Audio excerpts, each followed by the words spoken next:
দুনিয়াতে প্রত্যেকটা মানুষ তার সুন্দর একটা ঠিকানা তৈরি করতে চায়, একটি সুন্দর বসবাস উপযোগী বাড়ি করতে চায় যেখানে সুখ শান্তিতে থাকা যাবে।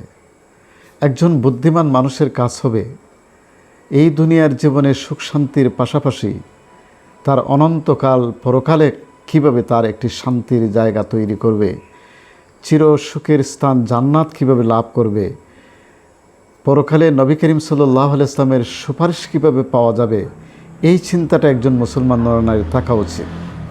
রাসূল করিম সাল্লাল্লাহু আলাইহি ওয়াসাল্লাম আমাদেরকে এমন একটি শুভ সংবাদ দিয়ে গেলেন, সুসংবাদ দিয়ে গেলেন যে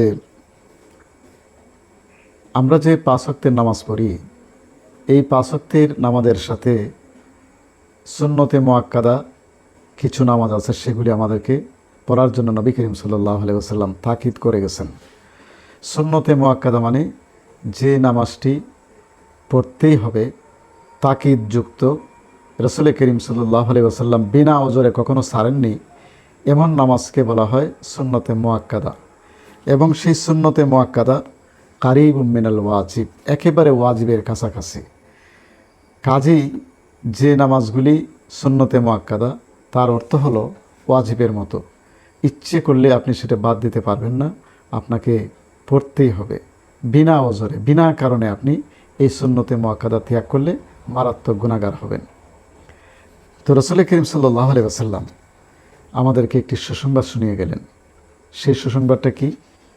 মান সাল্লা ফি ইয়াউমিন ওয়া লাইলাতিন, রাসূল করিম সাল্লাল্লাহু আলাইহি ওয়াসাল্লাম ইরশাদ করলেন, যে ব্যক্তি দিনে এবং রাত্রে সিনতাই আশারা রাকাতান, যে ব্যক্তি দৈনিক 12 রাকাত নামাজ পড়বে, বুনিয়া লাহু বাইতুন ফিল জান্নাহ, আল্লাহ পাক রব্বুল আলামিন তার জন্যে জান্নাতে ঠিকানা তৈরি করবেন, জান্নাতে ঘর নির্মাণ করবেন। সুবহানাল্লাহ। দৈনিক এই 12 রাকাত নামাজ, ফজরের আগে 2 রাকাত, জোহরের আগে 4 রাকাত এবং পরে 2 রাকাত, আসরের নামাজের আগে পরে সুন্নতে মুআক্কাদা নেই, মাগরিবের নামাজের পরে 2 রাকাত, এশার নামাজের পরে 2 রাকাত, এই মোট 12 রাকাত নামাজ কেউ যদি আদায় করে, রাসূল করিম সাল্লাল্লাহু আলাইহি ওয়াসাল্লাম ইরশাদ করেন, সেই ব্যক্তির জন্য আল্লাহ পাক রব্বুল আলামিন জান্নাতের ঠিকানা তৈরি করবেন। অথচ এই সুন্নতে মুআক্কাদা এত অবহেলা করে অনেক মানুষে লক্ষ্য করা যায় যে কোনো রকম ফরজটি পড়ে, কিন্তু এই সুন্নত নামাজ অনেকেই পড়ে না, গুরুত্ব দেয় না। দৈনিক এই 12 রাকাত নামাজ 2টি কারণে আমাদের পড়তে হবে। একটি হলো যে পরকালে যদি আমরা বেহেশতে যেতে চাই, তাহলে এই 12 রাকাত নামাজ আমাদেরকে পড়তেই হবে। 2 নম্বর, আমরা যদি পরকালে নবীর সুপারিশ পাওয়াটা আমরা প্রয়োজন মনে করি, তাহলে এই 12 রাকাত নামাজ অবশ্যই আমাদেরকে পড়তে হবে। নারী পুরুষ সবাই এই 12 রাকাত নামাজ পড়বেন, তাহলে আল্লাহ পাক রব্বুল আলামিন আপনাকে জান্নাত দেবেন, নবীর সুপারিশ নসিব করবেন। সুন্নতে মুআক্কাদা নামাজ যদি সময় না থাকে, তাহলে সেই নামাজ না পড়লেও চলে, তাড়াতাড়ি করে ফরজ নামাজ আদায় করতে হবে। অথবা আপনি যদি সফরে থাকেন, তাহলে সেই সুন্নতে মুআক্কাদা, যদি আপনার ব্যস্ততা বেশি থাকে, তাহলে এই সুন্নতে মুআক্কাদা না পড়লেও চলবে। কিন্তু ফজরের নামাজের যে সুন্নত 2 রাকাত অত্যন্ত গুরুত্বপূর্ণ, এই 2 রাকাত নামাজ আপনাকে পড়তেই হবে। যদি সময় মতো পড়তে না পারেন, তাহলে পরের দিন দ্বিপ্রহরের পূর্বে এই ফজরের সুন্নত নামাজ কাজা করতে হবে, কারণ ফজরের সুন্নত নামাজটির গুরুত্ব সবচেয়ে বেশি।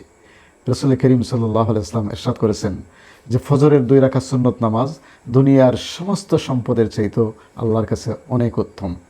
এই জন্য সুন্নতে মুআক্কাদা প্রত্যেক ওয়াক্তের সাথে যে 2 রাকাত 4 রাকাত নামাজ আছে, ফজরের সাথে 2 রাকাত, জোহরের আগে 4 রাকাত, পরে 2 রাকাত, মাগরিবের আগে পরে 2 রাকাত এবং এশার নামাজের পরে 2 রাকাতে, এই মোট 12 রাকাত নামাজ আপনাকে অবশ্যই পড়া লাগবে।